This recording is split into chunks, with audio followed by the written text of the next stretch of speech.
अस्सलाम वालेकुम। ठीक। जब सामने वाले लोग जो है ना कई दफा कहते हैं कि सर ने पहले सलाम कर लिया था तो दोबारा क्यों कर रहे हैं, वो ऑनलाइन वालों के लिए जो है ना, उनके लिए तो लेक्चर उसी वक्त शुरू हुआ होता है, तो अच्छा है। और सलाम आप पे सलामती भेज देने से जो है वो फायदा ही है। इस वक्त तो आप लोगों को बहुत दुआओं की अशद जरूरत है, वक्त करीब आता जा रहा है, आपको तो इम्तिहान का चांद नजर आना शुरू हो गया है, अब तो कैरी फॉरवर्ड करने की तारीख भी खत्म हो गई ना, अब तो बैकआउट है ही नहीं, ठीक हो गया। तो फिर आप लोगों ने आज ड्राफ्टिंग रिवाइज टाइम पे अटेंड की जुम्मे की वजह से थोड़ा सा, जिसकी वजह से वो जबरदस्ती ड्राफ्टिंग और मेरी क्लास के बीच में जो आपसे टेस्ट लिखवाया जाता था वो एक्टिविटी उस तरह से नहीं हो पाई। तो फिर हमने सुबह हमने कहा था कि हम 9 से ऑनवर्ड वहां पे टेस्ट अवेलेबल करेंगे, तो क्या टेस्ट देने पहुंचे? चले अल्लाह करे। भाई कुछ बताना चाहते हैं? ड्राफ्टिंग क्लास फुल हो जाती है, ओए होए होए। असल में पहले दिन जो लोग आए ना, हमने उनकी गिनती की और फिर उससे 10 कुर्सियां ज्यादा कमरे में रख के अवेलेबल किया। अगले दिन हुआ ये कि थोड़े से बच्चे और बढ़ गए, तो हमने फिर ये अंदाजा लगाया कि जो बच्चे बढ़े हैं और फिर अगले दिन हम इनको जरा टाइम से पहले पहुंच बुलाएंगे तो इनमें से 15-20 गायब हो जाएंगे। आप लोग वाकई सीरियस हुए हुए थे, तो हमारा वो अंदाजा थोड़ा सा गलत हो गया। इसमें आज क्या हालात थे? आज वो चेयर आगे वाली नहीं लगाई उन्होंने, उसके बाद भी बात नहीं बनी। चलें, जुम्मे वाले दिन एक क्लैश है, लेकिन मैं फिर देखता हूं अगर ये इशू इसी तरह से है तो उसको हम रिवर्स कर सकते हैं। उस टाइम पे यहाँ पे गालबन बिजनेस लॉ चल रहा होता है, नहीं कंपनी लॉ चल रहा होता है, हम उसको उसके साथ एक्सचेंज कर सकते हैं। चूंकि कंपनी लॉ तो वो वैसे इस वक्त तो कोई लोग आधा पेपर देने के मूड में नहीं है, वो कह रहे हैं जो भी करना है अब हम पूरा वाला पेपर ही देंगे। तो कंपनी लॉ में तादाद कम है, तो हम कंपनी लॉ से उसको रिप्लेस कर सकते हैं।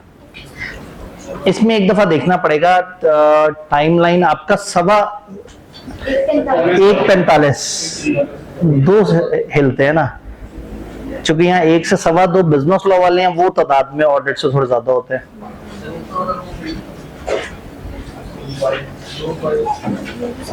रूम 5 को ही देखना पड़ेगा। रूम 5 का ना जरा थोड़ा सा स्ट्रक्चर बड़ा अजीब सा है, नीचे से टीचर को यूं कर रहे होते हैं तो वो ऊपर करके ना ऐसा लग रहा होता है कि वो मौत के कुएं में झांकता हुआ पड़ा रहा है। तो बहरहाल ठीक है, इसके ऊपर आज जो है ना हम वो करते हैं। टीम मेंबर्स को मैं कहता हूँ आज आपने शाम में ये इशू लाजमी उठाना है, तो ये एग्जीक्यूटिव काउंसिल के सामने मैं रखता हूँ और फिर इसका कोई ना कोई सोल्यूशन निकालने की कोशिश करते हैं। ठीक है जी, तो चलें, ये अच्छा है आप लोगों ने बता दिया, तो इंशाल्लाह जो है ना वो आप लोगों को इजी हो जाएगा। असल में आप लोग बारिश से भी नहीं हिले। नॉर्मली होता ही है कि लोग ना पहले दिन जोश दिखा रहे होते, फिर हमें पता होता है कि हाँ ठीक है सही है, आहिस्ता आहिस्ता जरा ठंडे हो जाएंगे, लेकिन इस वक्त रिवर्स चल रहा है, आहिस्ता आहिस्ता आप लोग बढ़ते जा रहे हैं। तो मुझे लग रहा है कि वो वक्त आ गया जिसका मुझे बचपन से इंतजार था कि मेरे सामने वाले लोग भी सीरियस हों कभी, तो मैं अकेले ही सीरियस कर रहा होता था। तो वो अब जो है ना, अब वो आग सामने भी है, अब तो लुट मचा देंगे। ठीक है, अब तो जो है ना क्या हो गया, इन्होंने कहा जी स्कीम भी अप्रूव हो गई है, ना करें। आईकेप ने ऑफिशियल नोटिफिकेशन जारी कर दिया।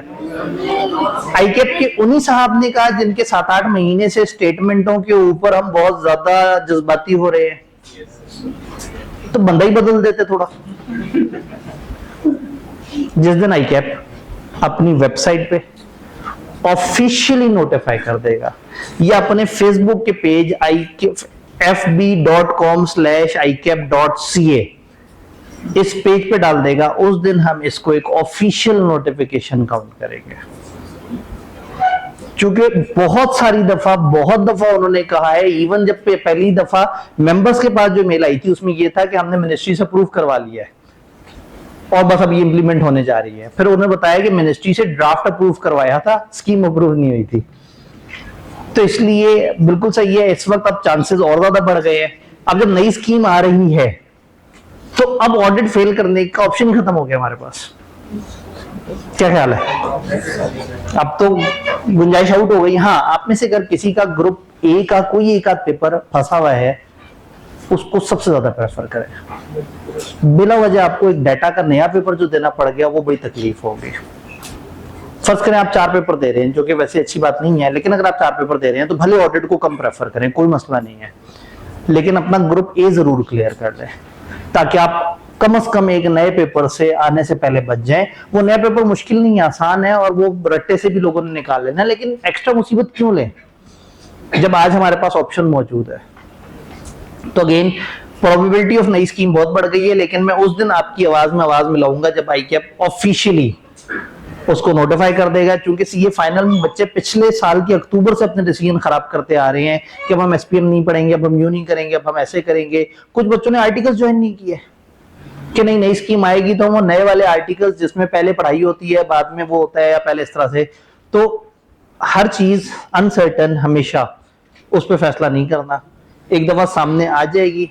अनसर्टेनिटी पे ज्यादा ये होता है कि कॉलेज अनसर्टन होता है। जैसे हम अनसर्टन है, हमने एक टाइम टेबल नई स्कीम के मुताबिक भी बनाया हुआ अगले सेशन का, एक पुराने के मुताबिक भी बनाया हुआ है, और वेट कर रहे हैं कि चलो अगस्त में, ये जुलाई में अगर वो अनाउंस कर दें तो हम डायरेक्टली नया वाला वो कर दें।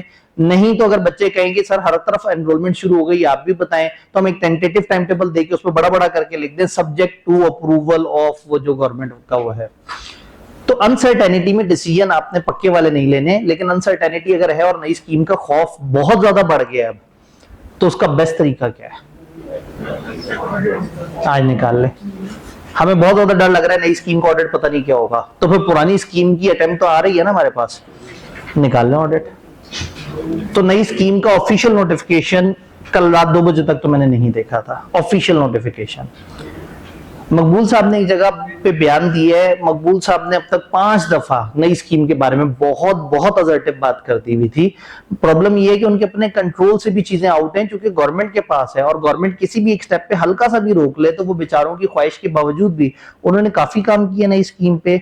पिछले 1.5-2 साल से काम कर रहे थे, और वो बार बार उनकी एक्सपेक्टेशन होती थी कि बस आने वाली है, अब अगली वाली अटेम्प्ट या अगली वाली अटेम्प्ट में तकरीबन आने वाली है। तो पिछली दफा भी इसी तरह से सेशन स्टार्ट होने से कुछ अरसे पहले तकरीबन उनकी स्टेटमेंट आ गई थी कि आने वाला जो अटेम्प्ट होगी ये वाली ऑटम, ये नई स्कीम के मुताबिक ही लग रही है। किताबों पे काम शुरू हो गए थे, सिलेबसेस आना शुरू हो गए थे। फिर क्या हुआ, गवर्नमेंट की तरफ से ठंडा सा रिस्पॉन्स आया, तो फिर उन्होंने पेपर से कुछ अरसे पहले एक जगह पे एक कॉलेज में पॉडकास्ट हो रहा था, तो उसमें बैठे हुए उन्होंने कहा कि नहीं अभी बादल है और अभी वो नजर नहीं आया, चांद नजर नहीं आया नई स्कीम का। तो उसके बाद लोगों में मायूसी बढ़ गई थी। तो इस वक्त नई स्कीम है या नहीं है इररिलेवेंट है। अगर नई स्कीम आती भी है तो भी सितंबर की 8 तारीख को होने वाले इम्तिहान की सेहत पर फर्क नहीं पड़ता। नहीं आएगी तो भी वैसा ही इम्तिहान है, वही क्वेश्चन होगा, वही एग्जामिनर होगा, वही रिजल्ट होगा, और अभी भी तो आपको इस अनसर्टेनिटी से फर्क नहीं पड़ता। हाँ, पेपर देने के बाद जरा सोशल मीडिया पे जाके देखिएगा आ गई या नहीं आई, आ गई तो अगली प्लानिंग उसके हिसाब से कर लीजिएगा। तो जब हम उस वक्त सेशन करेंगे तो उस वक्त के हकाइक को उस वक्त देख लेंगे। आज नई स्कीम की एक्साइटमेंट या नई स्कीम के फियर में हम क्यों परेशान हो। हाँ, अगर ये पॉजिटिव परेशानी है तो मुझे बहुत पसंद है परेशानी। सर नई स्कीम आ रही है, बस अच्छा पढ़ाएं ताकि हम अच्छे तरीके से पास करें। तो चलें ठीक है, मैं नई स्कीम ना भी आती तो मैं अच्छा पढ़ाने के बारे में सोच रहा था, मैं और पक्का हो जाता हूँ, मैं अच्छा पढ़ाऊंगा, आप लोगों ने अच्छा पढ़ना है, इंशाल्लाह पेपर पास करना। ठीक है, बाकी जब भी आपने कोई डिसीजन करना है या एक्सपेक्टेशन बनानी है, जब तक ICAP mister ICAP not any council member, जब तक वो ऑफिशियली एक्सप्रेसली अनाउंस करके नोटिफिकेशन जारी करके डायरेक्टिव नहीं दे देते, डायरेक्टिव 5.03 कुछ भी इस तरह से करके, तो तब तक हमने इसको सर्टन नहीं मानना।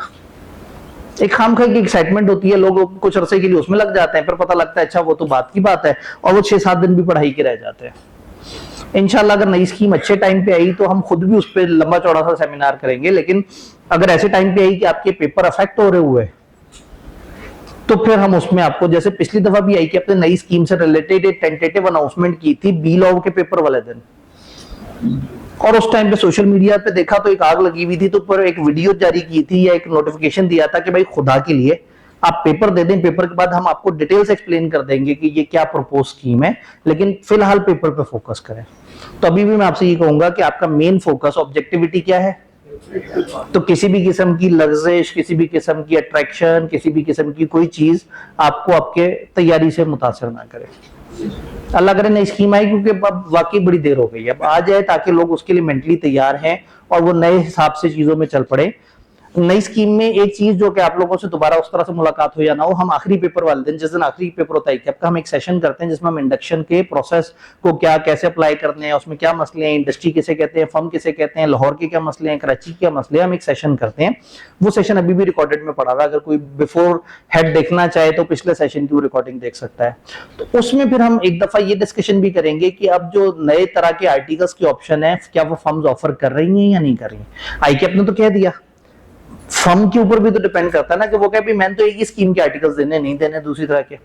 तो आपने गलत एक्सपेक्टेशन नहीं बनानी है, एक दफा तेल और तेल की धार देखनी है, मामला किस तरफ जाता है। बट एक जनरल रूल ध्यान में रखें, आपने सुना होगा 3 तरह के आर्टिकल्स हैं। एक आर्टिकल ये है कि अनइंटरप्टेड आर्टिकल्स, आपके मैं 2.5 साल सिर्फ आर्टिकल्स करूंगा और आर्टिकल्स जल्दी खत्म कर लूंगा, बाद में पेपर दूंगा। दूसरी ऑप्शन, आपने कहा नहीं मैं आर्टिकल शुरू ही नहीं करूंगा, मैं ज्यादा से ज्यादा 2 साल आपको टाइम मिलेगा जिसमें आपने 4 पेपर कम से कम पास करने होंगे, कि आप पहले अपने पेपर पास करें कम से कम 4। जब आप एक खास लेवल पे पहुंच गए कि हाँ थोड़े से पेपर रह गए हैं, तो आपके आर्टिकल स्टार्ट हो जाएं, और उस आर्टिकल्स में कभी विद और कभी विदाउट पेपर, वो उसमें भी 1-2 तरह के ऑप्शंस हैं, वो आगे चल पड़े। और तीसरा तरीका वही है जैसे इस वक्त आर्टिकल चल रहे हैं, 3.5 साल के आर्टिकल्स, और उसी में ही आपके इम्तिहान भी बीच में आ रहे होते हैं। तो जिसको कुछ ना समझ आए वो वही करे जैसा हमेशा लोग करते आए हैं, वही 3.5 साल वाले आर्टिकल्स। एक तेज लाइक बच्चा तेजी से पढ़ता पढ़ता आगे जा रहा है, ठकाठक उसके पेपर पास हो रहे हैं, वो आर्टिकल्स में जाएगा, उसका स्टडी रूटीन खराब होगी, उसके अंदर का स्टूडेंट मर जाएगा और शायद उसके पेपर पास होने की प्रोबेबिलिटी थोड़ी सी कम हो जाएगी। अगर वो खौफजदा है और वो अभी तक फर्स्ट अटेम्प्टर रहा है, तेजी से पेपर पास कर रहा है, तो उसे आइडियली चाहिए वो वाली ऑप्शन ऑप्ट करे जो 2 साल में 4 पेपर वाली है। ये 2 साल में 4 नहीं है, ये मैक्सिमम 2 साल में 4 है। आपने पहली अटेम्प्ट दी, पहली अटेम्प्ट में 4 पेपर पास कर लिए, आप आर्टिकल शुरू कर सकते हैं। तो जो लाइक बच्चे हैं तेजी से जिनके पेपर पास हो रहे हैं, उनके लिए पहले पेपर क्लियर करके, ताकि कम से कम उनको कॉन्फिडेंस हो। अब उनको जब 1-2 पेपर 2-3 पेपर रहते होंगे ना, वो फिर वो निकाल लेंगे, वो इतना मुश्किल नहीं होगा। जब नजर आ रहा होता है ना सारे पेपर्स रहते हैं, तो फिर एक तरफ वो स्टूडेंट है जिसका एफटीएस है 25 या 31, 33, वो ऑलरेडी फाइटिंग कर रहा है, वो ऑलरेडी लड़ रहा है, और ऑलरेडी उसकी एज भी काफी ज्यादा हो गई है, उसके लिए लाइफ अब मजीद से मजीद डिफिकल्ट होती जा रही है, और उसने अपने ऊपर फाइनलिस्ट का लेबल भी लगवाना है, और सीए फाइनल के पेपर पता नहीं कब पास होने हैं। तो उसे चाहिए खामोशी से वो टाइम अपना जिंदगी का बचाए और 2.5 साल वाले आर्टिकल्स पकड़े कि मैंने नहीं पेपर देने, जिन्होंने देने हैं देख लेते हैं वो भी क्या कर लेंगे। तो जो फंसा हुआ है जिंदगी में, वो अपना टाइम बचा के कम से कम फाइनलिस्ट का लेबल लगवा ले अपने ऊपर, और मीनवाइल पर देख ले कि आगे उसके पास जिंदगी में क्या बजट ऑप्शन मौजूद हैं, सीसीए की तरफ जा सकते नहीं जा सकता, सीए के पेपर दे 2-3 दफा दे, अगर लगे कि ये मुश्किल गेम है तो वो किसी और रूट को वो कर ले, लेकिन फाइनलिस्ट का लेबल जरूर अपने ऊपर लगवा ले। तो इस तरह की बहुत सारी बातें तब ज्यादा मजा देंगी जब चीजें सर्टेनली सामने होंगी।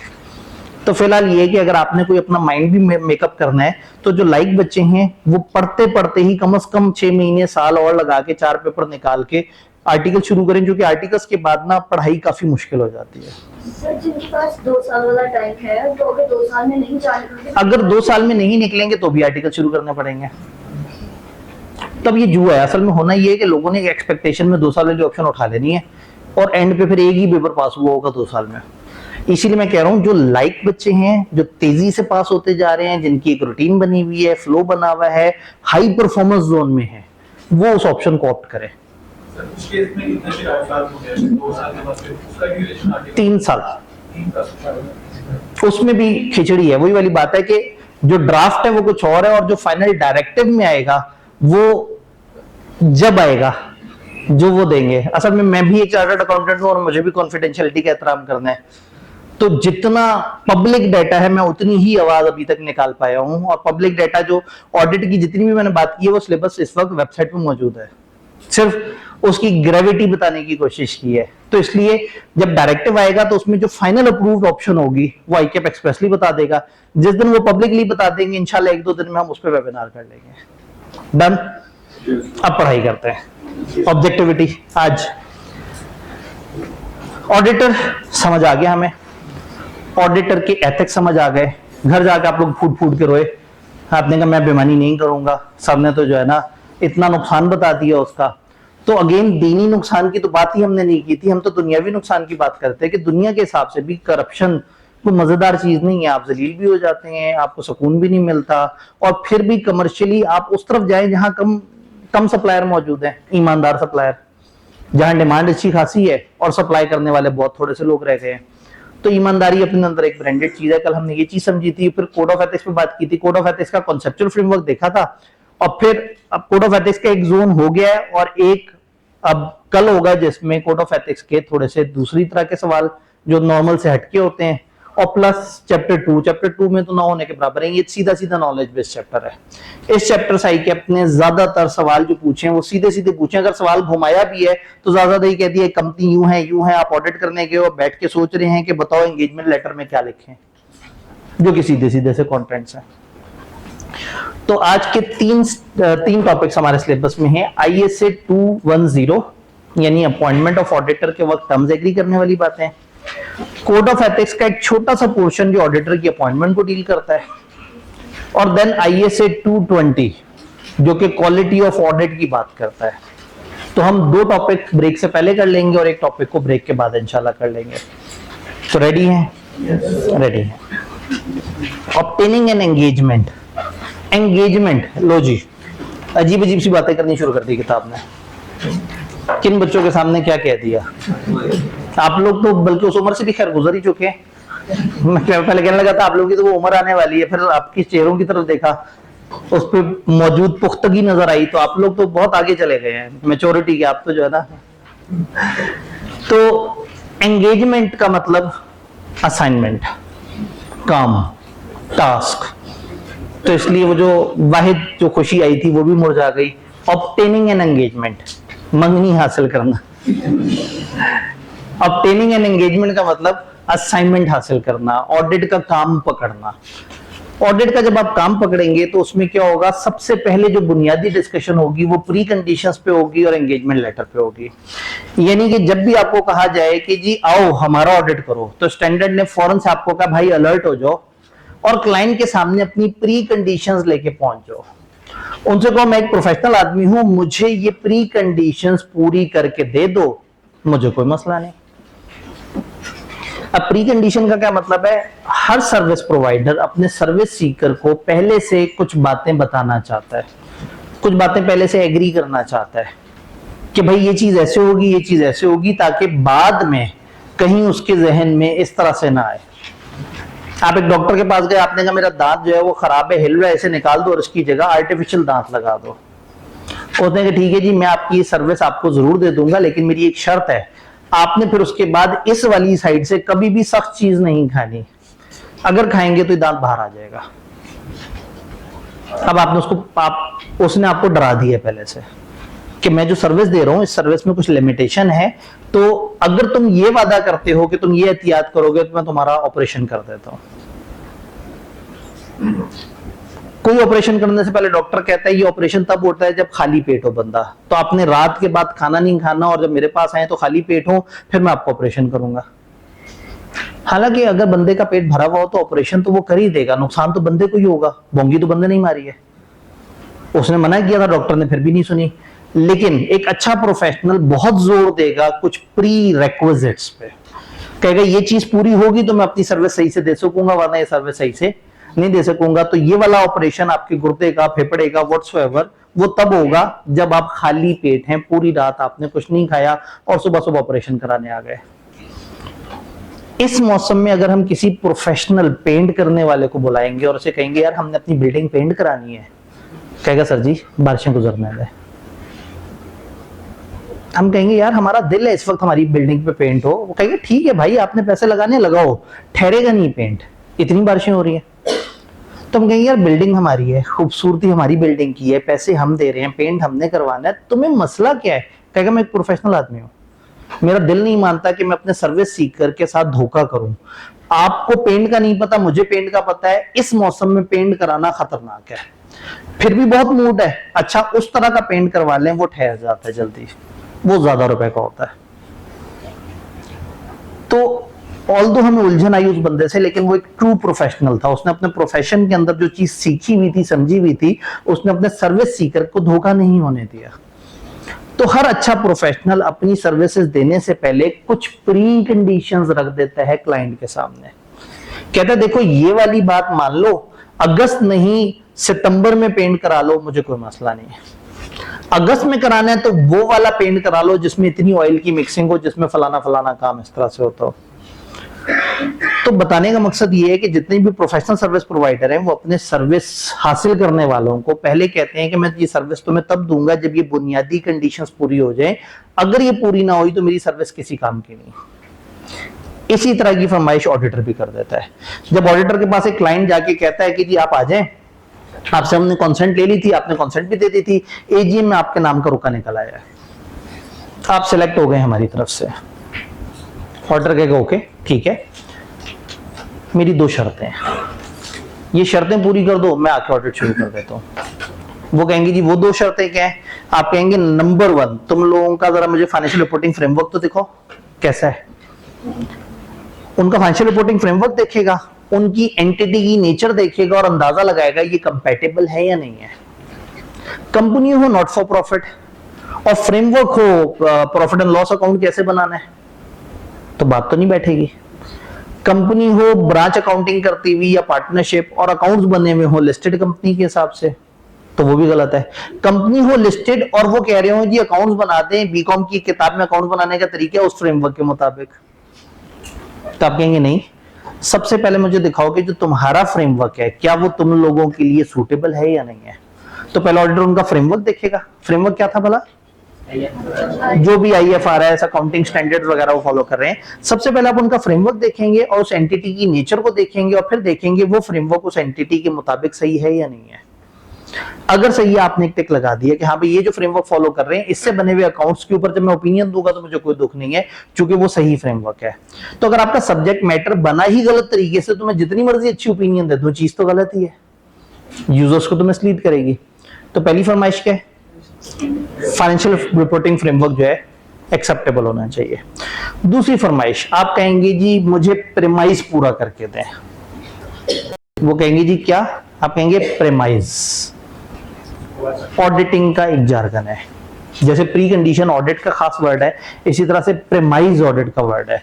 प्रेमाइज का मतलब होता है एक वादा मैनेजमेंट वाले अपने सब्जेक्ट मैटर को लेके और तावन का ऑडिटर के साथ करें।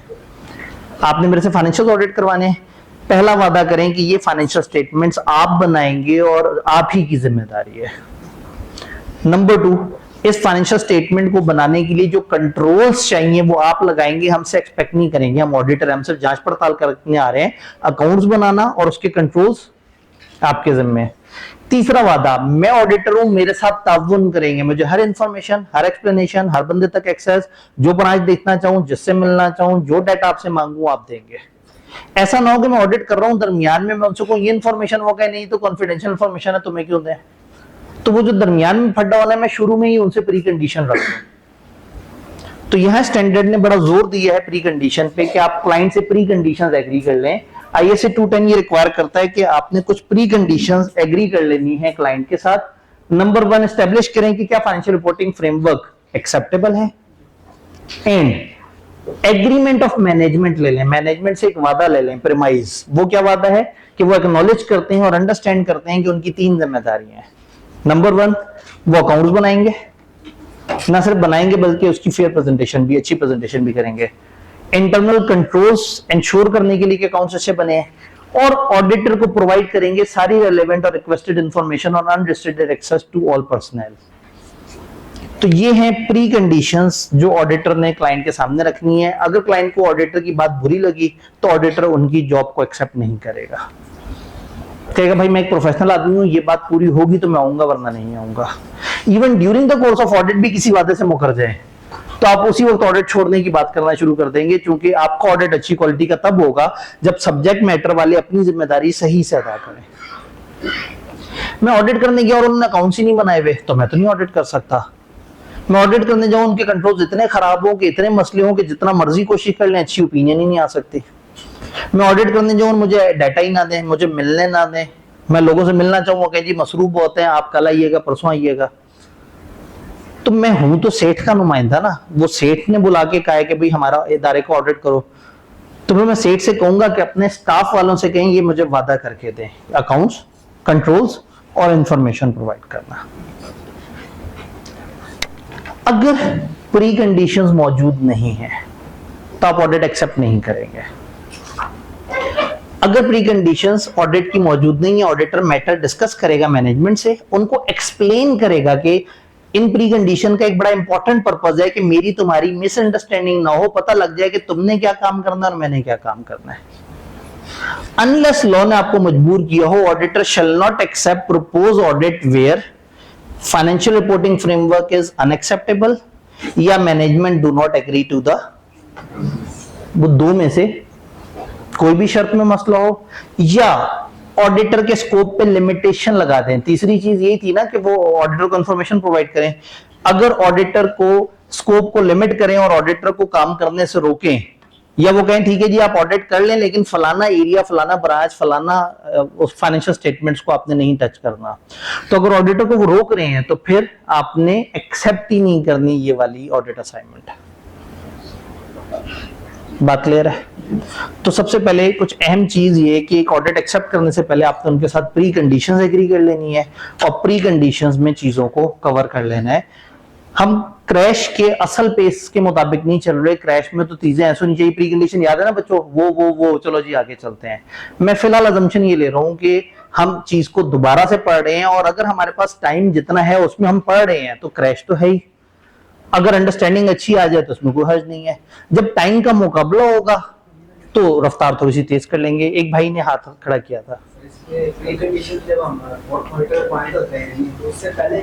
जी। अब अगेन प्री कंडीशंस आपने उनके सामने रखनी कब हैं? कंपनी लॉ ने नहीं बताया और स्टैंडर्ड ने कंपनी लॉ के साथ भी लिंक करके नहीं बताया। स्टैंडर्ड अलग दुनिया में बह रहा है, कंपनी लॉ अलग दुनिया में। कंपनी लॉ ने कहा कि अपने ऑडिटर से एक दफा पूछ लेना है कि वो राजी है। ये कहता है कि आपने अपॉइंटमेंट से पहले, आपने टर्म्स तय करने से पहले इसको वो कर लेना है। इसका मतलब है अब ये दो फेजेस हो गए। नंबर 1 पहले ऑडिटर अपॉइंट हुआ, नंबर 2 उसको काम मिला। अपॉइंट हुआ लीगली तौर पे वो एजीएम में, काम उसको अब मिलेगा जब बैठ के टर्म्स तय होंगी। तो ऑडिटिंग स्टैंडर्ड के मुताबिक आपका स्कोप तब स्टार्ट होगा जब आप एंगेजमेंट लेटर क्लाइंट के साथ बैठ के तय कर लेंगे। और कंपनी लॉ के मुताबिक कानूनी अपॉइंटमेंट कब हो गई है? आपकी अपॉइंटमेंट हो गई, ये साल का आप ऑडिट करेंगे। अब आप अपना काम शुरू करेंगे या नहीं करेंगे या दरमियान में छोड़ के जाएंगे, इसका फैसला स्टैंडर्ड ने आपको कहा कि ये वाली बातें तय कर लो। तो लीगल अपॉइंटमेंट पहले हो जाती है और ये काम बाद में होता है। डन। लेकिन दोनों ने दूसरे का जिक्र नहीं किया। कंपनी लॉ ने 210 का जिक्र नहीं किया और इसने कंपनी लॉ का जिक्र नहीं किया। हाँ, ये जरूर कहा कि अगर लॉ तुम्हें कहे तो उसको मानो। आप ये देखिए यहाँ विड्रॉ भी नहीं करने दे रहे। उन्होंने कहा ना auditor shall not accept audit, लेकिन साथ ही डर के क्या लिख दिया? Unless required by law. तो ये बेचारा हमेशा कमजोर है। ये अगर लॉ कुछ भी कह देगा ना तो ये उसकी बात मानेगा। तो अगर लॉ ने कह दिया कि तुम अपॉइंट हो गए, अब तुम छोड़ के नहीं जा सकते। फॉर एग्जाम्पल एसईसीपी का जो ऑडिटर आता है ना, एसईसीपी उसको विड्रॉ करने नहीं देता। तो इसलिए लॉ और ऑडिट में जब भी क्लैश आएगा हम किसको फॉलो करेंगे?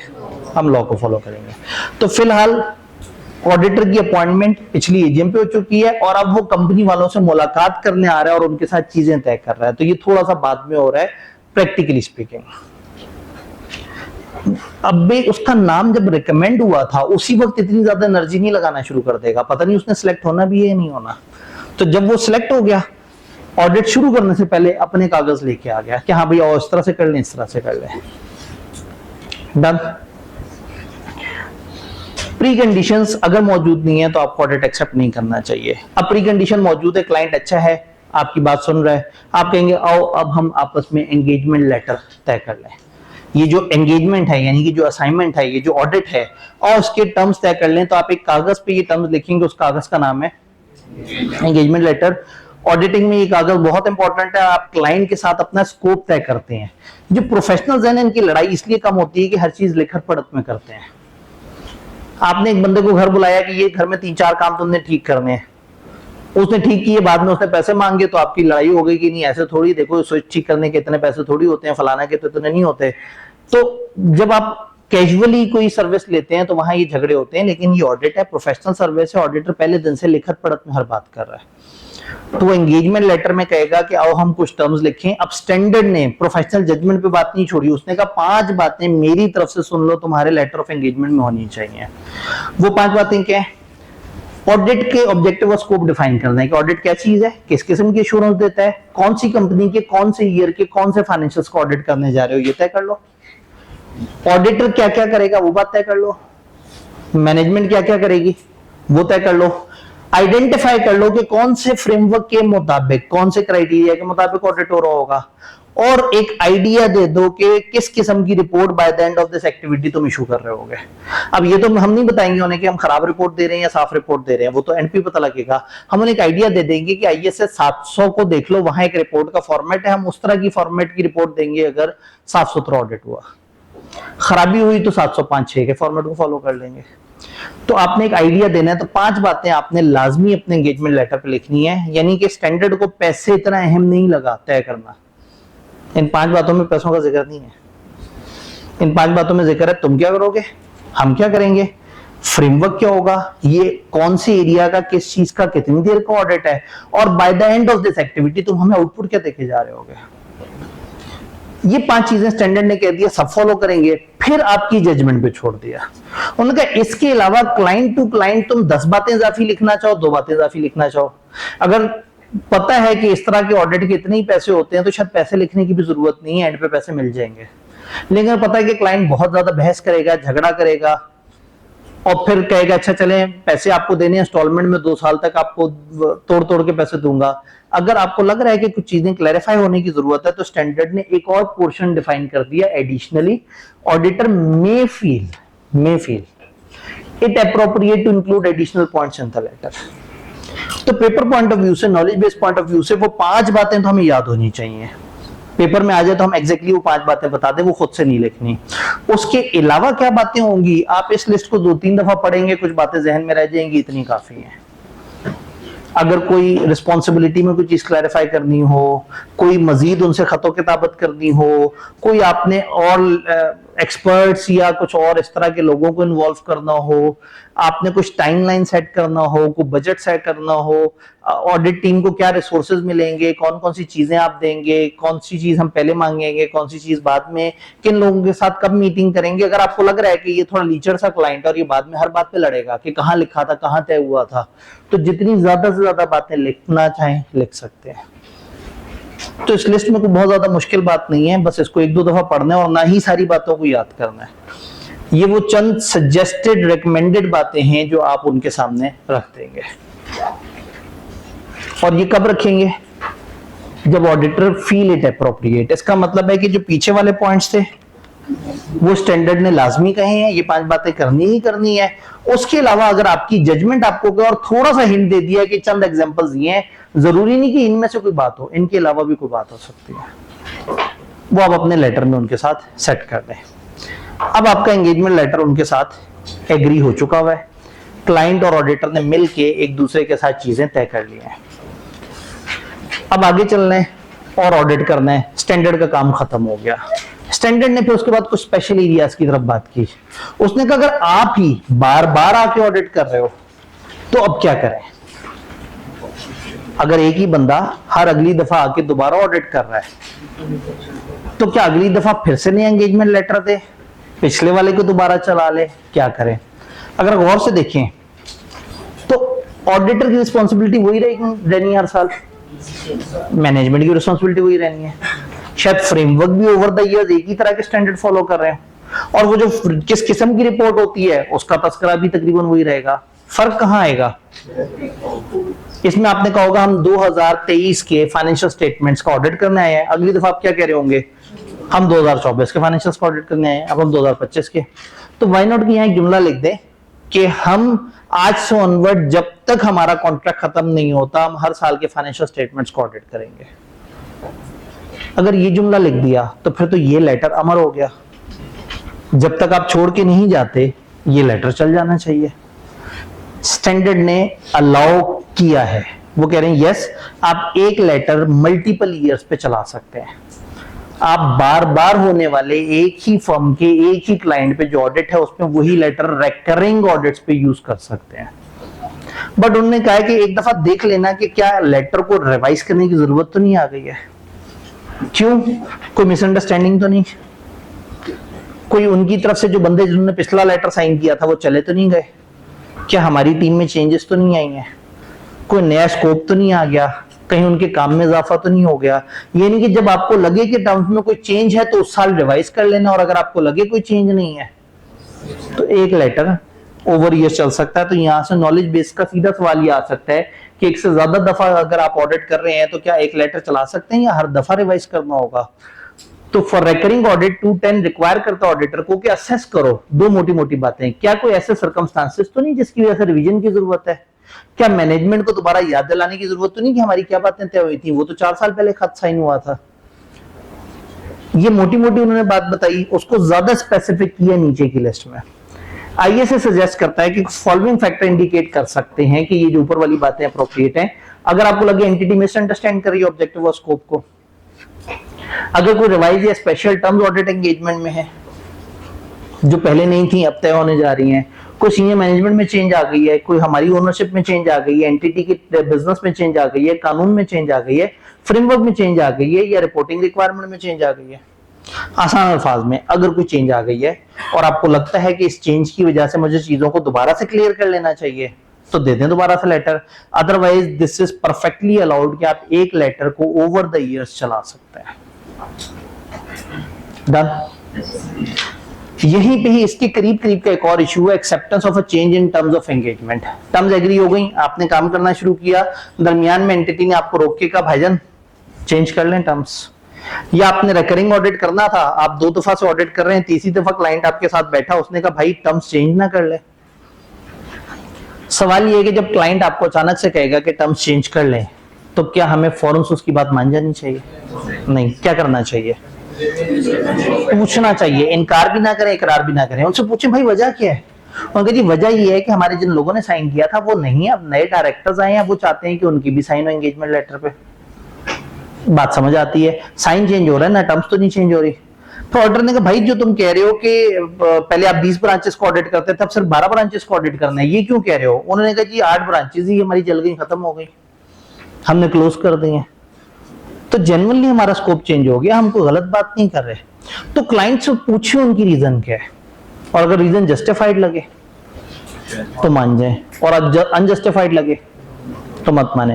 उन्होंने कहा 3 तरह की बातें हो सकती हैं, कोई जेन्युइन चेंज इन सर्कमस्टेंसेस हो सकता है, कोई मिसअंडरस्टैंडिंग हो सकती है, वो कुछ और समझ रहे थे जुमले का मतलब, आप कुछ और समझ रहे थे, अब वो कह रहे हैं आओ बैठो उस जुमले को सीधा कर लेते हैं जिससे कंफ्यूजन हो रही है, या वो आपके स्कोप को रोकना चाह रहे हैं। स्टैंडर्ड कहता है स्कोप को रोकने वाली बात बिल्कुल बर्दाश्त नहीं होगी, बाकी 2 बातें अगर जस्टिफाइड लग रही हैं तो मान जाए, नहीं लग रही तो फिर मत माने। किताब से पूछते हैं, entity might in certain circumstances ask auditor to change the terms of audit due to, या तो genuine change in circumstances है, ये एक मिसअंडरस्टैंडिंग है, नेचर ऑफ ऑडिट जो ओरिजिनली रिक्वेस्ट हुई थी उसमें कोई मिसअंडरस्टैंडिंग है, नहीं ऐसे नहीं, हम तो यूं सोच रहे थे, आपने तो ऐसे ही किया था, या कोई लिमिटेशन आपके स्कोप पे लगाना चाह रहे हैं। ऑडिटर उनसे जस्टिफिकेशन पूछेगा, रीजनेबलनेस देखेगा उनकी रिक्वेस्ट की, अगर वो रीजनेबल रिक्वेस्ट है तो फिर रिवाइज टर्म्स एग्री होंगे। अगर ऑडिटर एग्री ना करना चाहे उनकी चेंज पे और वो चाहते हो कि ऑडिटर चेंज पे एग्री करे, अगर चेंज पे एग्री नहीं करेगा तो हम ऑडिटर को आगे नहीं चलाएंगे, तो इससे पहले कि वो आपको धक्के मार के निकालें, आप खुद से विड्रॉ करके आप कहें तुम्हें मेरी बात कबूल नहीं है, हाँ नहीं कबूल, इससे पहले कि वो कहे हम तुम्हें निकाल रहे हैं, आपको अच्छा मैं छोड़ के जा रहा हूं, इससे पहले कि वो पलट के कहते हैं कि हम तुम्हें निकाल रहे हैं, जल्दी से निकल जाना है वहां से, बेइज्जती होने से पहले पहले निकल आना है। आप एक प्रोफेशनल आदमी, आप झगड़ा नहीं करना चाह रहे, आप खामोशी से डायरी उठाएंगे और चल पड़ेंगे, विड्रॉ कर लेंगे, लड़ना झगड़ना क्या नहीं, मेरी सीट है, मैंने नहीं छोड़ना, मुझे क्यों निकाल रहे हो, ये क्या है वो क्या है, इतनी खप नहीं डालनी, खामोशी से निकल जाना है। खप वो डाली जिसके पास टीम ना हो, वो तो जो पुराना वाला था वो तो शोर में चाहता रहा मुझे क्यों निकाला, इसके पास सोशल मीडिया की टीम है, ये आराम से डायरी पकड़ के निकल जाए, इस तस्वीर को इतनी दफा एडवर्टाइजमेंट मिल जानी है। तो इससे पहले कि आपके जहन में इरादा बनने लगा था कि सर ने तो फेवर वाली बात कर दी, मैंने फौरन से रिवर्स कर दिया उसे, तो खामोशी से विड्रॉ कर लें। और फिर ये देखें कि क्या दोषावित गवर्नेंस ओनर्स या रेगुलेटर्स को कुछ शिकायत लगाने की जरूरत है, छोड़ के तो आ गए। क्या एससीसीपी को बताने की जरूरत है? क्या आईकैप को बताने की जरूरत है? क्या उन्हें बताएं कि हालात ऐसे हो गए थे कि मैं ऑडिट नहीं कर सका? तो अगर वो चेंज करना चाहें टर्म्स, आप उनकी बात ना माने, वो आपकी बात ना माने, तो फिर छोड़ दें, झगड़ा नहीं करना, और जरूरत पड़ने पे कहीं ना कहीं बता दें। अब ये है वो auditor unwilling to do the audit, और जब ऑडिटर अनविलिंग होगा तो नया ऑडिटर कौन लाएगा? तो ऑटोमेटिकली एससीसीपी पूछेगा कि मेरी जरूरत क्यों पड़ गई। पिछले ऑडिटर से राब्ता करेगा, ऑडिटर खुल के सारी कहानी बताएगा, फिर वो जो उस वक्त के मुताबिक उन्हें मुनासिब लग रहा होगा वैसे कर लेंगे। क्या ये कहानी समझ आती है? जी नहीं देगा ना अपनी, जो कि वो मीटिंग में पड़ी जाती थी। जी, अब ये वाला ऑडिटर क्या अपनी रिप्रेजेंटेशन देगा? वो जो रिप्रेजेंटेशन देने वाली बात थी ना, वो कहीं और थी। वो तब थी जब एक पूरा ऑडिट खत्म हो गया है और अगले साल का ऑडिटर की अपॉइंटमेंट हो रही है, और आपको ये बताया गया है कि शायद आप इस दफा सिलेक्ट ना हो, तो आप अपने तौर पे एक रिटर्न रिप्रेजेंटेशन जमा करा दें। इसमें भी एक रिप्रेजेंटेशन होती है, कोड ऑफ एथिक्स हमें बताता है, लेकिन हमारे सिलेबस ने बहुत एक्सप्रेसली हमें नहीं बताई। आप आईकैप को एक खत भेज देते हैं और कह देते हैं मैं इस वजह से छोड़ के जा रहा हूं, फिर आने वाला ऑडिटर आईकैप से वो खत मंगवा के पढ़ता है, बट हमारी किताब ने बहुत ज्यादा डीपली उस इश्यू को नहीं बताया। क्या ये बात समझ आ रही है? अब अपॉइंटमेंट वाले ही साइकिल से कनेक्टेड कोड ऑफ एथिक्स का पोर्शन, कोड ऑफ एथिक्स का एक थोड़ा सा पोर्शन है जो अपॉइंटमेंट के वक्त के मसलों मसाइल और उस वक्त की एहतियात को जिक्र करता है। एक क्लाइंट है, वो आपके पास आया, उसने कहा हमारा ऑडिट करना है। आपने कहा नोटू कितने होंगे? उसने कहा 25 लाख। आपने कहा जरूर, 100 मिला, जब भी डाल दी उसे।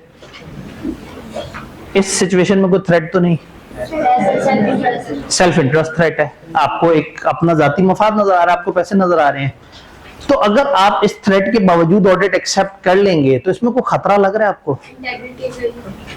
आपकी ईमानदारी दो पे लग सकती है, आपने सिर्फ पैसों को देख के डिसीजन लिया है, आपकी कंपिटेंस खराब हो सकती है, क्योंकि आपने तो पैसे देखे और कबूल कर लिया ऑडिट, पता ही नहीं उनका काम ही क्या है। फिर मजे की बात है कि उन्होंने कहा आप हमारा ऑडिट करोगे, हम आपको 1 करोड़ देंगे। 1 करोड़ कर लेंगे ऑडिट। वो बनाते हैं बम, वो बनाते हैं आरटीएस, वो बनाते हैं C4, वो पता नहीं कौन से बिजनेस में, और मैंने बिजनेस तो देखा ही नहीं, मैंने तो कहा पैसे कितने? 1 करोड़ हाजिर। तो ऑडिट को, जब ऑडिटर को कहा जाता है कि आप हमारे पास आ जाओ और वो ये डिसीजन सिर्फ फीस को लेके ले, तो एक बहुत स्ट्रॉन्ग सेल्फ इंटरेस्ट थ्रेट है। इंटेग्रिटी भी दांव पे है, कंपिटेंस भी दांव पे है, प्रोफेशनलिज्म भी दांव पे है। तो हमें ऐसा नहीं करना चाहिए। जैसे कोई क्लाइंट आके कहे कि आओ हमारा ऑडिट करो या हमारी फलाना सर्विस दो, अभी पता नहीं कि क्लाइंट हमसे क्या काम करवा रहा है। स्टेप 1 क्लाइंट को देखें वो कैसा है। स्टेप 2 वो जो काम दे रहा है वो काम कैसा है। पहले समझे ये है कौन, कौन सी ग्रुप ऑफ कंपनीज है, ये कौन से लोग हैं, इनके ओनर्स कौन से हैं, इन पे एफआईए पे पर्चे तो नहीं हुए हुए, ये क्रिमिनल रिकॉर्ड तो नहीं रखते, ये मनी लॉन्ड्रिंग वगैरह तो नहीं कर रहे, इनके कोई इलीगल बिजनेसेस तो नहीं, गलत तरह के कामों पे तो नहीं इन्वॉल्व, मार्केट में रिप्यूट तो नहीं खराब हुई भी। एक प्रोसेस होता है उसको हम कहते हैं क्लाइंट स्क्रीनिंग। आप अपने प्रोफेशन में लोगों से पूछते हैं यार फलाना क्लाइंट ने मुझे अप्रोच किया, काम तो बात की बात है कि कौन सा करना है, उस क्लाइंट के बारे में कुछ जानते हो? उन्होंने कहा भाई उधर नहीं जाना, वो 4 साल से मेरे पैसे खा के बैठे हुए हैं। कोई कहेगा भाई वो तो उनके ऊपर तो नैप का पर्चा हुआ हुआ है। तो आप अपनी मार्केट में स्क्रीनिंग करेंगे उस क्लाइंट की कि क्या ये ऐसे लोग हैं कि मुझे इनका काम करना चाहिए, क्योंकि गलत लोगों का साथ देना, इंटेग्रिटी, कल हमें उसकी इंग्लिश नहीं देख सके थे, इंटेग्रिटी कहता है कि गलत काम करना भी नहीं है और गलत लोगों का साथ भी नहीं देना। तो ऐसे में कहीं गलत लोगों का साथ देने में तो नहीं मैं फंस जाऊंगा। तो आपने एक प्रॉपर स्क्रीनिंग करके ये अंदाजा लगाना है कि ये कौन लोग हैं और क्या मुझे इनका काम करना चाहिए या नहीं। इस स्क्रीनिंग में आप कंपनी का स्ट्रक्चर देखेंगे, कंपनी के नेचर ऑफ बिजनेस देखेंगे, कंपनी के ओनर्स देखेंगे, ओनर्स की इंटेग्रिटी देखेंगे। हो गई, हो गया शॉर्टलिस्ट। अब आप इस क्लाइंट का काम कर सकते हैं, लेकिन अभी ये तो पूछा ही नहीं काम क्या करवा रहे हैं। आपने बड़ी मुश्किल से क्लाइंट को एक्सेप्ट किया और उसने कहा जी मुझे आपसे टैक्स की सर्विस चाहिए, और टैक्स आपने कभी दी ही नहीं सर्विस, आप तो हमें शॉर्टेड करते थे। अब फर्ज करें क्लाइंट आपको एक ऐसा काम कहे जो आपको नहीं आता और आप फिर भी एक्सेप्ट कर लें क्योंकि नोटू आ रहे हैं, तो फिर से थ्रेट आ गया। आपकी सेल्फ इंटरेस्ट थ्रेट है, आपकी कंपिटेंस हिट हो जाएगी। आप अच्छा ड्यू केयर से काम नहीं कर सकेंगे, आपको काम आता ही नहीं है, तो आपने प्रोफेशनलिज्म भी तौर पर लगा दी, बेमानियां करनी पड़ेंगी, चालबाजियां करनी पड़ेंगी। तो इसका मतलब है कि अब जब क्लाइंट एक्सेप्ट हो गया तो उनसे पूछें भाई आपका काम क्या है, ये काम है, फिर देखिए मेरे पास टीम कौन सी है, क्या हमारे पास इतना टाइम है, क्या हमारे पास उतने रिसोर्सेज हैं, क्या हमारी टीम कलेक्टिवली कंपिटेंट है। भाई मुझे नहीं आता, मेरे पास मैनेजर कंपिटेंट है, मैनेजर को भी नहीं आता, क्या सीनियर कंपिटेंट है। क्योंकि हो सकता है पार्टनर का एक्सपीरियंस उस एरिया में ना हो, लेकिन मैनेजर ने उस एरिया के 2 दफा ऑडिट किए हुए हैं उस तरह के अकाउंट्स का। तो अब देखेंगे कि काम क्या है, मेरे पास उतना टाइम, उतनी टीम, उतने कंपिटेंस, उतने रिसोर्सेज मौजूद हैं। अगर ये सब मौजूद है तो फिर आप ये काम एक्सेप्ट करेंगे। तो एक्सेप्टेंस का एक कंपनी ने हमें तरीका बताया, फिर एक हमें 210 ने बताया कि आपने यही एक बातें पढ़ी लिखी है, प्रूफ कर लेनी है, और कोड ऑफ एथिक्स आपको थ्रेट से बचाने के लिए कुछ एहतियातें बता रहा है। तो सबसे पहले उन्होंने जो डिस्कशन की दैट वाज अबाउट क्लाइंट और एंगेजमेंट एक्सेप्टेंस। क्लाइंट एक्सेप्टेंस अलग है और एंगेजमेंट एक्सेप्टेंस, पहले क्लाइंट को एक्सेप्ट करेंगे फिर एंगेजमेंट को एक्सेप्ट करेंगे। Threat to compliance with integrity या प्रोफेशनल बिहेवियर क्रिएट हो सकता है अगर क्लाइंट के क्वेश्चनेबल इश्यूज हैं, अगर उनके ओनर और उनकी मैनेजमेंट की एक्टिविटीज खतरनाक हैं। फॉर एग्जांपल वो illegal activity, dishonesty, financial reporting, गलत प्रैक्टिसेस, अदर एथिकल बिहेवियर्स में मौजूद हो। ये लेवल ऑफ थ्रेट कितना है ये डिपेंड करता है आपको क्लाइंट की नॉलेज कितनी है और क्लाइंट अपने इन खराबियों को ठीक करने में कितना कुछ सीरियस है। अगर आपने उन्हें जाके कहा जी मैंने सुना है कि आप पे नैप के पर्चे हैं, मैंने कहा हा, ऐसा ही तो होता है, बड़े आदमियों पर नैप के, ये तो हमारी शान है कि हमारे ऊपर नैप में पर्चा हुआ है। मैं तो आदमी को आदमी बड़ा मानता ही नहीं जिसपे नैप का पर्चा ना हुआ। तो कहानी समझ आ गई है कि एक तो वो खराब है, दूसरा वो क्या है, एक तो ये पढ़े लिखे है ही नहीं, दूसरा कोशिश भी नहीं करते। तो एक तो खराब लोग हैं, ऊपर से फख्र महसूस कर रहे हैं, कोई इरादा नहीं है उनका अपने आप को ठीक करने का। एक तो ना उनके कोई खराबी हुई हो और वो कहेंगे हम शर्मिंदा और हम अपने आप को बेहतर कर रहे हैं, तो थ्रेट कम है। एक ये कि वो बड़े फख्र से कहते हैं कि खाता तो लगाता भी तो है, तो वो इजी है, उनके नजदीक कोई मसला नहीं है, वो इजी है। हमारा लीडर जेल में बैठा हुआ है, चलो कोई बात नहीं, अच्छे लीडर हमेशा जेल जाते हैं, इजी बैठे हुए हैं, बैलेंस भी तो करना होता ना फौरन से। Self interest threat professional competence या ड्यू केयर का क्रिएट हो जाएगा अगर एंगेजमेंट टीम के पास वो कंपिटेंसेस हो ही ना जो उस चीज के लिए चाहिए। तो अब सॉल्यूशंस क्या हैं इन सारे मसलों के? एप्रोप्रिएट अंडरस्टैंडिंग लें क्लाइंट के बिजनेस की, उसके ऑपरेशंस की कॉम्प्लेक्सिटी की, एंगेजमेंट की characteristics, purpose, nature and scope of the work, फिर उस रेलेवेंट इंडस्ट्री की नॉलेज लें जिस इंडस्ट्री का आपने काम करना है, इस तरह की रेलेवेंट रेगुलेटरी या रिपोर्टिंग रिक्वायरमेंट को आप कितना जानते हैं, क्वालिटी कंट्रोल पॉलिसीज किस तरह की हैं। कुछ बहुत अच्छे सेफगार्ड ये हो सकते हैं कि आप क्या करें, आप सफिशिएंट एंगेजमेंट पर्सनल जो कि रेलेवेंट कंपिटेंस रखते हैं उनको एक्वायर करें, एक रियलिस्टिक टाइम फ्रेम एग्री करें और जहां जहां फंस जाए वहां वहां एक्सपर्ट को यूज करें ताकि आपके पास एक अच्छे तरीके से चीज मौजूद हो। तो कोड ऑफ एथिक्स ने कहा कि आपने क्लाइंट एक्सेप्ट करने से पहले उसका माहौल, उसकी इंडस्ट्री, उसके बड़े, उनके बारे में समझ लेना है और जो काम आपको देने लगे हैं वो क्या है और वो किस किस्म के लोग हैं और उस काम को क्या कंपिटेंस चाहिए और अपनी टीम में वो कंपिटेंस है या नहीं ये देख लें। तो तकरीबन उन्होंने कॉन्सेप्चुअल फ्रेमवर्क के मुताबिक इस टॉपिक को लेके चले, लेकिन वो बहुत ज्यादा अच्छे तरीके से प्रेजेंट नहीं किया उन्होंने। बहरहाल हमें ये बात समझ आ गई कि एक्सेप्टेंस के वक्त ये थोड़ी सी और एहतियात है। एक दो छोटे मोटे स्टेप्स हैं। अपॉइंटमेंट एक्सेप्ट करने के बाद आपने एक दफा ये इंश्योर करना है कि जो पिछला ऑडिटर है क्या वो ऑडिट से प्रॉपर तरीके से निकला था, अगर वो निकाला गया तो क्या लॉ फॉलो हुआ था, अगर वो रिटायर हुआ तो क्या लॉ के मुताबिक हुआ। ये नहीं कि बस आप आ गए तो आप कहें मैं आ गया हूं चलो पीछे जो मर्जी हुआ वो खैर है। आप पहले देखेंगे पिछले बंदे के साथ क्या हुआ है, अगर उसके साथ सही नहीं हुआ तो थोड़ी एहतियात करनी पड़ेगी। अगर उसको चलते हुए बंदे को अचानक से डिस्क्वालीफाई कर दिया तो आप भी अलर्ट होके आए, आपके साथ भी बुरी हो सकती है। ये मत सोचें कि मेरी बड़ों से दोस्ती है तो मुझे कोई कुछ नहीं कहेगा, यही बड़ों की सबसे दोस्ती होती है और फिर वो उड़ा देते हैं, पता नहीं आप लोग किधर निकल जाते हैं। तो आपने देखना है कि पिछले ऑडिटर के साथ सब कुछ सही हुआ है, इंश्योर करेंगे उसकी अपॉइंटमेंट वैलिड है। आपको जो अपॉइंट किया गया है, भाई मुझे अपॉइंट करना जिम्मेदारी किसकी है, मैनेजमेंट की, दोषावत गवर्नेंस की। उन्होंने कंपनी लॉ के मुताबिक अपॉइंट करना है, मैंने तो नहीं फॉलो करना, लेकिन मैंने ये जरूर देखना है कि क्या उन्होंने कंपनी लॉ फॉलो किया है नहीं किया। इवन उन्होंने भी मुझे गलत तरीके से अपॉइंट किया है तो भी मैं इस पे एतराज कर सकता हूं कि नहीं मैंने ये काम नहीं करना। अपने दूसरे भाई बंद बेचारे का कारोबार खराब करके मुझे उसको ऑडिट नहीं करना। आपने मेरे ऑडिटर भाई को यहां से निकाल दिया, वो रोता हुआ गया, मैं आपका ऑडिट एक्सेप्ट नहीं कर सकता। कोड ऑफ एथिक्स का मानना है कि चार्टर्ड अकाउंटेंट्स एक बरादरी है। किसी चार्टर्ड अकाउंटेंट के साथ बुरा होगा तो बाकी सारे चार्टर्ड अकाउंटेंट जो है वो इकट्ठे हो जाएंगे और वो कहेंगे इस क्लाइंट का कोई ऑडिट ना करे, ताकि एक दफा सबको पता लग जाए कि चार्टर्ड अकाउंटेंट जो है ना इनको नहीं छेड़ना, एक को छेड़ें तो ये सारे छेड़ जाते हैं। तो आईकेप की ख्वाहिश ये है, वो पूरा इसमें नहीं कामयाब हो सका, लेकिन उसकी ख्वाहिश ये है कि लोग इस तरह से एथिकली ट्रेंड हों कि वो हमेशा पिछले वाले बंदे के साथ बुरा नहीं हुआ उसको अच्छी तरह से इंश्योर करें। अगर कोई एक्सपर्ट होगा, जब एक सीए इरादा करेगा कि वो एक्सपर्ट के वर्क को यूज करे तो फिर देखेगा कि वर्क का यूज जस्टिफाइड है या नहीं है। उसके बाद कुछ और बातें देखेगा। ये और बातें भी नहीं देखते, कल हमने स्टैंडर्ड पढ़ना ही एक्सपर्ट का, उसमें सारी जो बात पढ़ेंगे वही वाली बात यहाँ रिपीट हो रही है। तो एक्सपर्ट की जरूरत थी या नहीं थी, और जरूरत थी तो उसके काम पे भरोसा कैसे हासिल करना है, ये वाली बात हमें यहाँ पे उन्होंने बताई है। फाइनली अगर चेंज हो रही है प्रोफेशनल अपॉइंटमेंट, तो कोड ऑफ एथिक्स क्या कह रहा है?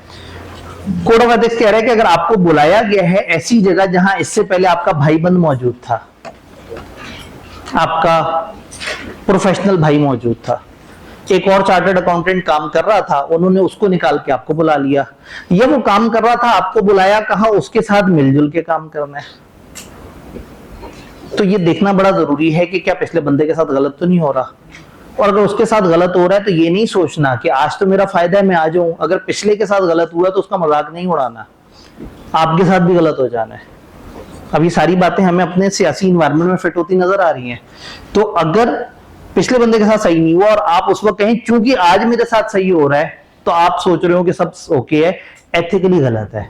आप एथिकली आके कहें भाई पिछले बंदे को इस तरह से क्यों निकाला, क्या कसूर था, और क्या गारंटी है कि मुझे तुम पूरा ऑडिट करने दोगे। तो पिछले बंदे को समझना है, उससे कम्युनिकेट करने की कोशिश करनी है। क्लाइंट से कहने मुझे इजाजत तो मैंने उसको खत लिखना है, क्लाइंट के आपको इजाजत नहीं देते तो हम कहेंगे तुमने मुझे मेरे स्कोप में लिमिटेशन डालने की कोशिश की है। फिर खत लिखेंगे पिछले ऑडिटर को, उसको कहेंगे भाई तुम्हें क्यों निकाला, वो कुछ अपनी रीजंस देगा, कुछ अपने गमों गुस्से की बात करेगा। ज्यादातर वो प्रोफेशनल आदमी कहेगा भाई इसलिए निकाल दिया कि काफी अरसे से ऑडिट कर रहा था, अब तुमसे ऑडिट करवा रहे हैं, खत्म कहानी, कोई मसले वाली बात नहीं है। अगर क्लाइंट मना कर दे कि पिछले बंदे से रब्ता नहीं करना, या जवाब खत भेजें और वो जवाब ना दे, के बहादुर से रब्ता करना है, उनसे पूछते हैं भाई मैं क्या करूं। आप कहते हो पिछले बंदे से पूछ लो, पिछला तो डर गया, पिछला जवाब ही नहीं दे रहा, या क्लाइंट मुझे इजाजत ही नहीं दे रहा, उसकी इजाजत के बगैर मैं पिछले बंदे से रब्ता करूं तो कॉन्फिडेंशियलिटी तब होती है। मेरी प्रोफेशनल ड्यूटी क्या है, तो आपको याद है ना प्रोफेशनल ड्यूटी में कॉन्फिडेंशियलिटी तोड़ सकते हैं वो। आईकेप फिर आपको वो वाली स्टेटमेंट भेज देगा जो जब वो निकाला गया था तो उसने आईकेप को भेजी थी। वो स्टेटमेंट पढ़ के आपको समझ आ जाएगा कि उस वक्त के क्या अवामिल थे और उसने आईकेप को क्या रिपोर्ट किया था। आज तो वो गुस्से में कुछ भी बोल देगा, आप कहेंगे ऑडिट एक्सेप्ट करूं, कहेगा ना करो, उसको तो बुरा लग रहा है कि एक और बंदे को मेरा वाला काम मिल जाएगा। तो ऐसे में कई दफा आप आईकेप को बीच में लेके आते हैं। कोड ऑफ एथिक्स में एक छोटी डिस्कशन थी जो हमने नहीं की थी, आज वो बात जरा ज्यादा बेहतर समझ आ जाएगी। एथिकल कन्फ्लिक्ट रेजोल्यूशन, जब भी एक चार्टर्ड अकाउंटेंट को लगे कि यहाँ एथिक्स फॉलो करना मुश्किल है या यहाँ पे प्रॉब्लम्स हैं, फॉर एग्जांपल पिछले चार्टर्ड अकाउंटेंट ने कहा मत करो ऑडिट एक्सेप्ट, और आपको लगता है कि नहीं ये अपना जाती गुस्सा निकाल रहा है। अब असूलन एथिकली तो आपके भाई ने मना कर दिया आपको, लेकिन आपको लगता है कि यहाँ मेरा भाई गलती पे है, तो बेहतर है किसी बड़े को इन्वॉल्व कर लें। तो एथिकल कन्फ्लिक्ट का सबसे बेस्ट सोल्यूशन ये होता है कि आप किसी अथॉरिटी को, किसी सीनियोरिटी को, किसी खास लेवल को बीच में लेके आते हैं, उनको सिचुएशन बताते हैं और उनसे कहते हैं थर्ड पार्टी टेस्ट लगा के आप बताएं कि हमें क्या करना चाहिए। तो यहां हम आईकेप को भी जरूरत पड़ने पे इन्वॉल्व कर सकते हैं। ये कोड ऑफ एथिक्स का पोर्शन जो है ना, इन्होंने बहुत ज्यादा डीपली नहीं बताया, थोड़ी थोड़ी सी बीच में बातें बताई हैं, कुछ बातें कोड से नकल की हैं, कुछ बातें हमारी किताब ने खुद भी लिख दी हैं। तो अगेन आपको कोड की इन बातों पे भी एतराज मिलेगा। इंटरनेट पे बहुत सारे लोग कहेंगे कि जी ये वाली बात इस तरह से लिखी है, ओरिजिनल कोड में तो ऐसे लिखा ही नहीं, तो ये तो गलत है। प्रॉब्लम फिर वही आ जाता है कि हमारा फ्रेमवर्क है आईकेप की किताब, आईकेप उसमें से जितनी हमें इंफॉर्मेशन देता है हमने उसको याद रखना होता है। कई दफा असल वाले जो कोड ऑफ एथिक्स है उसमें चीजें, इवन हम तो असल कोड ऑफ एथिक्स भी नहीं पढ़ रहे, हम तो 2019 पढ़ रहे हैं। इस वक्त पाकिस्तान में 2024 का कोड ऑफ एथिक्स चल रहा है, फाइनल में 2024 का कोड ऑफ एथिक्स चल रहा है। नई स्कीम में 2024 का कोड ऑफ एथिक्स चलेगा, बच जाए, जल्दी जल्दी से निकाल लें। ये बातें समझ आई? किताब से पूछते हैं। जब भी प्रोफेशनल अपॉइंटमेंट में कोई चेंज होगी, सीए डिटरमाइन करेगा कि क्या कोई रीजन है नॉट एक्सेप्टिंग की। जब भी एक पोटेंशियल क्लाइंट ने अपने किसी और ऑडिटर को, किसी और अकाउंटेंट को, किसी और सर्विस प्रोवाइडर को निकाल के आपको बुलाने की कोशिश की, तो आप देखिए कि मैं जाऊं या ना जाऊं। जब भी आपको किसी जगह पे एक और अकाउंटेंट काम कर रहा हो और आपको उन्होंने कहा आप भी अप्लाई कर दो, टेंडर करो, हमें जरा प्रपोजल तो भेजो। जब भी आपको एक ऐसा काम दिया जा रहा है जो कंप्लीमेंट्री एडिशनल है किसी एग्जिस्टिंग ऑर्डर, तो किसी को निकाल के आप आ रहे हैं। कहीं एक बंदा बैठा हुआ और आपको कह रहे हैं आप भी प्रपोजल जमा करा दो, या एक बंदा ऑलरेडी काम कर रहा है और वो कह रहे हैं उसके अलावा इजाफी काम आप कर दो। तो एक थ्रेट आ जाएगा प्रोफेशनल कंप्यूटर्स और ड्यू केयर का कि कहीं आपके पास पूरी इंफॉर्मेशन ना हो और आप कूद पड़े बीच में और बाद में पता लगे तो नुकसान हो गया।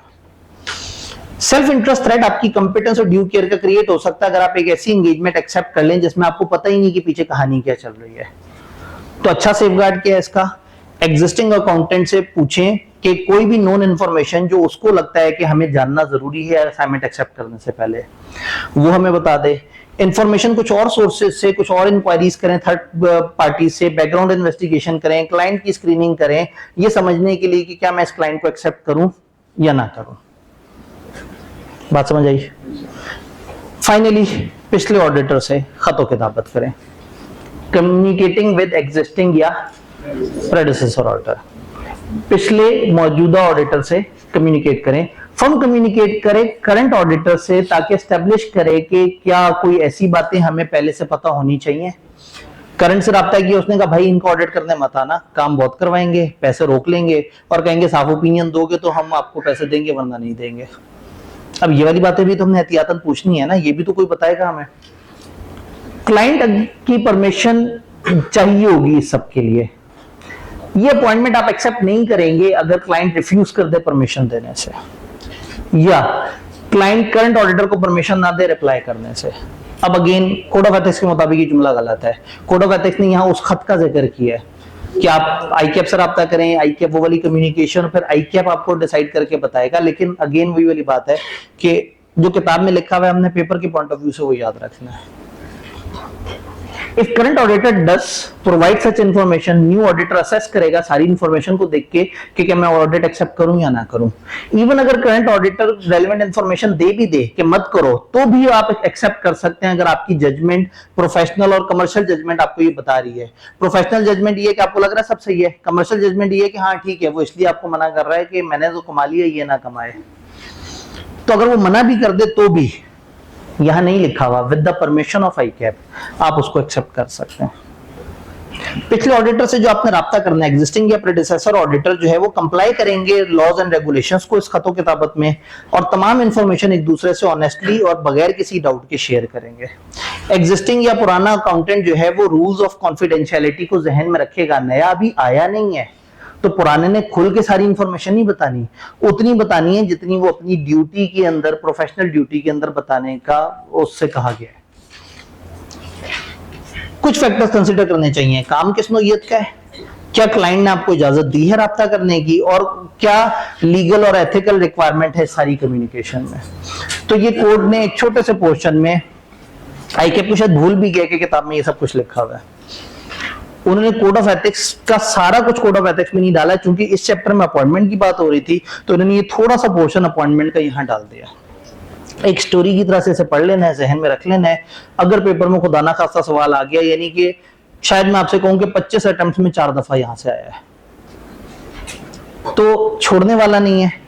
कम से कम समझ आ गया, आप इस पॉइंट पे आ जाएं कि अगर पेपर में सवाल आए तो आप उसको खुद से लिख सकें। इसको उतना जोशो खरोश नहीं दिखाना जितना 210 के दोनों सफे बड़े काम के हैं, और खासतौर पे प्री कंडीशंस बहुत ज्यादा अहम, और जो चेंज एंड टर्म्स वाला पॉइंट है ये उसने कई दफा पूछा हुआ है।